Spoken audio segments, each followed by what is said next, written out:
I'm Ben Gonzalez with the Texas Department of Insurance, and this is the Texas Insurance Podcast. On each episode, we look at an insurance topic, why it's important to you, and offer tips to help save you some money or protect your family or property. Today, we're talking about the dangers of carbon monoxide. Every year, thousands of people are sent to the emergency room with symptoms of carbon monoxide poisoning, and hundreds die. Today, we'll hear from the State Fire Marshal's office about what homes need carbon monoxide alarms and what symptoms of carbon monoxide poisoning to be on the lookout for. We'll also talk to a Houston native who lost several family members to carbon monoxide after a hurricane cut electricity to their home, and they turned to a portable generator for power. We start with Deputy State Fire Marshal Matthew Warren, who tells us even if you don't have a gas-powered generator, you still might need those carbon monoxide alarms. Matt, if I don't have a generator, and I don't right now, do I still need to have a carbon monoxide detector in my home? It's a good idea to have them in any home that has an attached garage. You start up your car and stuff like that. Also, if you have any fuel-fired appliances in your home, gas water heater, if you have gas heat, gas cooking appliances, even a fireplace, you need to have a CO alarm in your home.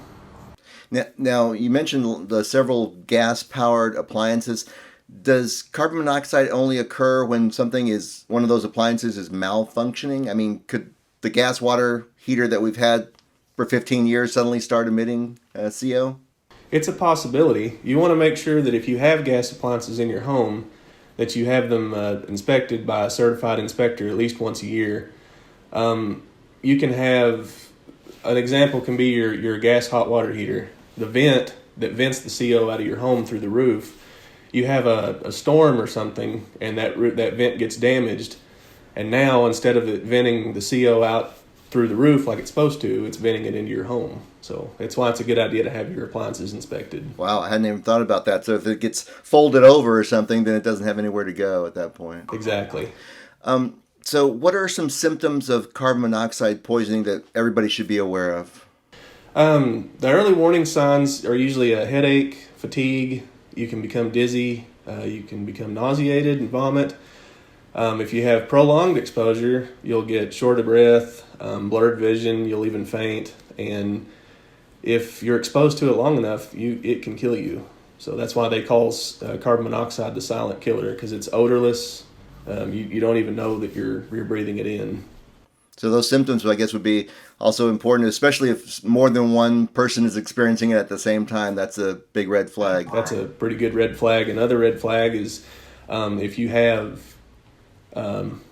illness, you're experiencing these headaches, shortness of breath, fatigue, whatever, and then you leave your home to go shopping or whatever, and you suddenly feel better while you're out shopping. That's a pretty good indication that one of your appliances or several of your appliances may be emitting CO into your home. Gotcha. Okay, so where should we install our carbon monoxide detectors for the best possible safety?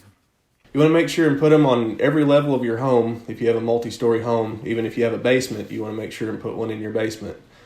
You want to install them about 5 feet or so above the floor. You don't want them too low. You don't really want them too high, but you can install them on the ceiling. That's also okay. But you don't want to put them too close to any appliances that you have that are gas appliances. You want to install them about 15 or so feet away from the appliance. If you install it too close to the appliance, then it's liable to go off and give you false alarms. Gotcha. Okay, so and if that alarm does go off, what am I supposed to do? Never ignore it. We've seen people that think that it's chirping because the battery's dead or something. Just if it goes off, you want to make sure and take it seriously. You want to go outside, get everybody out of your home, go to a neighbor's house, or use your cell phone to call 911. It's very important, though, that you go ahead and get out of the house. If conditions outside are dangerous or you need to help several other people get out, immediately open doors and windows to improve ventilation. Houston native Shaletta Brundage lost several family members after a hurricane in Louisiana. They thought they'd gotten through the worst of the disaster, but as they sheltered together, there was an unseen danger. my family's from Lake Charles, Louisiana. My father was born there. My mother's grandmother was born there. And so our roots run deep in Southwest Louisiana. And so when Hurricane Laura came through, most of our family evacuated. But the matriarch of my father's family, my Aunt Rosa Lewis, she's 80 plus years old. She had Alzheimer's and dementia. And so her daughter and her daughter's husband, who are her caretakers, decided that they would stay behind. They have a generator, they had water, they boarded up the house, they had food. And so they felt like they were in a good position to ride out the storm. And so they did successfully ride out the storm. Everybody talked to them the next day after Laura blew through, the historic storm. And they had a couple of windows busted out. And that was pretty much it. Another relative, my father's brother, who also rode out the storm, had more severe damage to his home. And so my cousin Kim and her husband Chris invited my uncle over to their house because they had a generator, so they had lights and they could use the electricity. They could plug up the cell phones. You know how it goes, Yeah, so the power was out for everybody in the area? The power was out for everybody. I mean, the electrical grids were completely taken down. And so with that storm, and so my uncle went to my cousin's house. So in one house, the night after the storm blew through, because again, everybody was fine from the actual storm, it was my father's sister, her husband, my father's brother, and my father's niece and nephew. So 5 family members. And when they went to bed, they had the generator in the attached garage. They had a garage door open, and then they went to sleep. And they never woke up because a strong wind came through, blew the garage door closed, and then the fumes from the generator seeped into the house, and they died from carbon monoxide poisoning. Everybody that was in the home?